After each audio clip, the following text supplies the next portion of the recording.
Good morning students.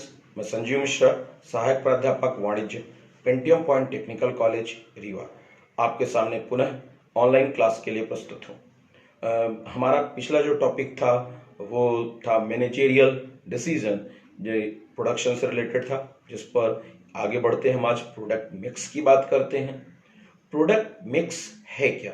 Product mix का मतलब एक उत्पादनकर्ता के द्वारा एक से ज्यादा तरह की इकाइयों को बनाना और उसमें से ऐसी कॉम्बिनेशन इकाइयां बनाना जिनके माध्यम से वो अधिकतम लाभ प्राप्त कर सके। इसके लिए वो एक से ज्यादा तरह के तकनीकें उपयोग कर सकता है।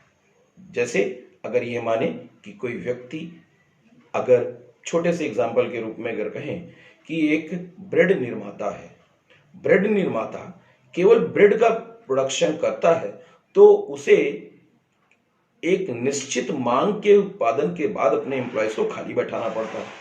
लेकिन इसके जगह यदि वह और भी कुकीज बनाए तो वो कुकीज बनाने से क्या होगा, उसके एम्प्लॉयज खाली नहीं बैठेंगे, उसके पास प्रोडक्ट वैरायटी बनेगी और प्रोडक्ट वैरायटी बनेगी तो उसके एक से ज्यादा वस्तु मार्केट पर बिकेंगे। इसी के लिए हम एक कॉम्बिनेशन मेंटेन करते हैं जो आपकी प्रॉब्लम में भी है। अंजू लिमिटेड एक उत्पाद बनाती है, उस उत्पाद में वो एक से ज्यादा तरह की वैरायटी मेंटेन करती है।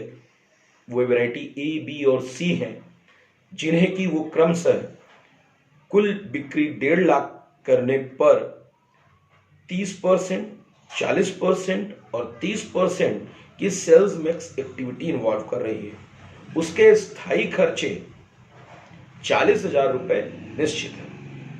उसमें वह जो भी लाभ कमा रही है, उसके मन में एक विचार आया कि वह एक नई सेल्स मिक्स यानी विक्रय मिश्रण अनुपात तैयार करे।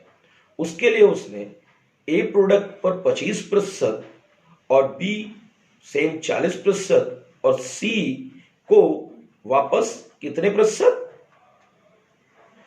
35% मेंटेन किया है। तो इसके संबंध में एक प्रश्न करते हैं ताकि यह पता चल सके कि किन घटनाओं के माध्यम से हम एक प्रश्न करेंगे। यह प्रश्न आपको इससे समझ में आएगा कि किस प्रोडक्ट मिक्स में किस आधार पर हम डिसीजन ले रहे हैं। इसके लिए सामान्य रूप से आधार क्या होगा? वह आधार होगा अंशदान का, पर लाभ का, और इसको कैलकुलेट करने के लिए हम रैंक मेथड को इन्वॉल्व करेंगे। तो चलिए एक प्रश्न करते हैं हम लोग। तो देखिए, हाँ, तो स्टूडेंट्स, हमने एक क्वेश्चन बोला था जिसमें अंजू लिमिटेड को इन्वॉल्व किया था और इसमें उनकी प्रोडक्ट्स को बताया था कि उनका पुराना प्रोडक्ट मिक्स क्या रहेगा और नया क्या रहेगा। सबसे पहले हमें करना क्या होगा, पीवी रेशियो निकालना होगा। पीवी रेशियो बराबर, जो इसमें फॉर्मूला इंप्लीमेंट होगा, 1 minus variable expenses ratio involve होगा, जिस पर क्रमशः प्रोडक्ट है पी, क्यू और आर, जिसके लिए हमने इनकी पीवी रेशियो निकाल लेंगे। 1 माइनस पहले प्रोडक्ट का मैंने आपको बोला था, जैसे ए और बी और सी क्रमशः बोला था, वो है 30%, दूसरे का है 40% और तीसरी एक्टिविटी का है 30%। कुल मिलाकर 100% हो रहे हैं।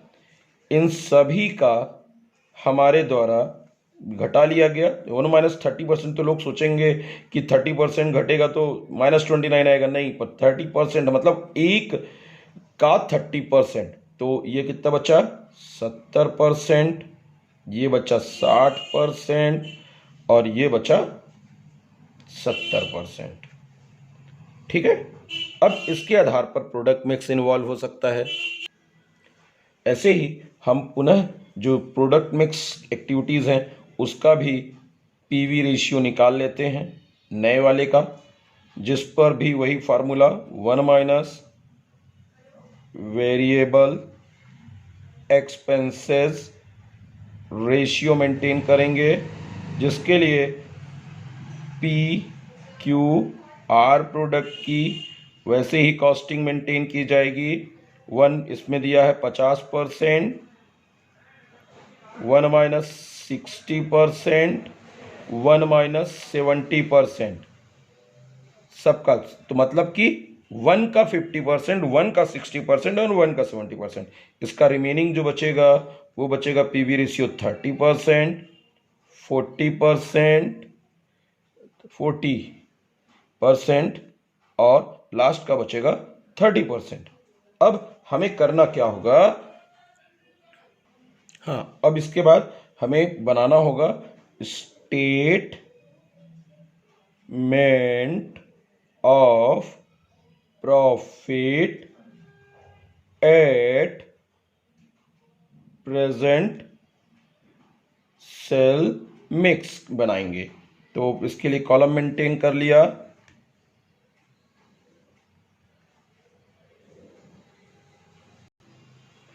कॉलम खींच ले रहे हैं क्रमशः रिक्वायरमेंट के हिसाब से। सब पहला कॉलम होगा आपका ब्रांड, क्योंकि जो बनाया है वो है प्रोडक्ट। फिर सेल्स मिक्स रेशियो बनेगा, फिर सेल्स बनेगा और फिर पीवी रेशियो का कॉलम बनाएंगे। इसके बाद लास्ट कॉलम जो हमारा बनेगा वो बनेगा कंट्रीब्यूशन का इन रुपीज में। इसके लिए हमें क्या करना होगा? पहले ब्रांड्स का नाम पी क्यू और आर इंप्लीमेंट कर लिया। सेल्स मिक्स सबका दिया है 30%, 40% और 30% दिया हुआ है। इसके लिए हमने इंप्लीमेंट किया।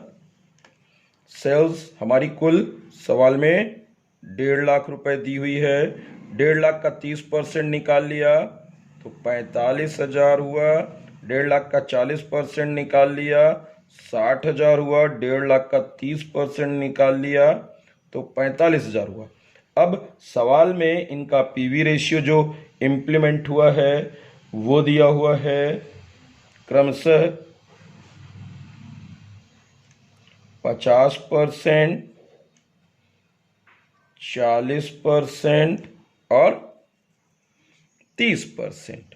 पीवी रेशियो, अब सेल्स इनटू पीवी रेशियो बराबर कंट्रीब्यूशन होता है, ठीक है। तो सेल्स इनटू पीवी रेशियो 45,000 का 50% तो कंट्रीब्यूशन आया 22,500। 60,000 का 40% हुआ तो आपका एक्टिविटी इन्वॉल्व हो गई 24,000 रुपए। 45,000 का 30% मेंटेन हुआ 13,500 रुपए। इन सभी को जोड़ लेते हैं तो हमारा 0 0 5 5 10 के 0 और 4 3 7 और 1 8 और 2 10 0 2 2 4 और 1 5 और 1 6 60,000 रुपए हो गए। ये हमारा टोटल हुआ। फिर लेस इसी में फिक्स्ड कॉस्ट करेंगे, घटा देंगे। तो फिक्स्ड कॉस्ट हमारा सवाल में दिया है 40,000 रुपए, तो 20,000 रुपए हमें क्या प्राप्त हुआ? प्रॉफिट। ये पहली कंडीशन में हुआ। ऐसे ही फिर से एक नया statement of profit at new present sales mix बनाएंगे। उसके लिए भी सेम एक्टिविटी, सारी एक्टिविटी सेम की जाएंगी। इसके लिए भी हमने इन्वॉल्व किया, ब्रांड्स के नेम लिख लिए पी क्यू और आर। अब देख, इस बार सेल्स मिक्स का रेशियो चेंज है। इस बार सेल्स मिक्स का रेशियो है 25%, 45% और 30%। बिक्री अभी भी हमारी वही 1.5 लाख रहेगी। 1.5 लाख का 25% यानी कि 1/4 37,500, फिर 30% इसको 45,000 निकाल लिया। अब 1.5 लाख का 45% निकाल लेंगे तो ये आ जाएगा 67,500 रुपये। अब पीवी रेशियो पुराना वाला ही इम्प्लीमेंट किया जाएगा, 50%, 40% और 30%। फिर 37,500 का 50%, 18,750।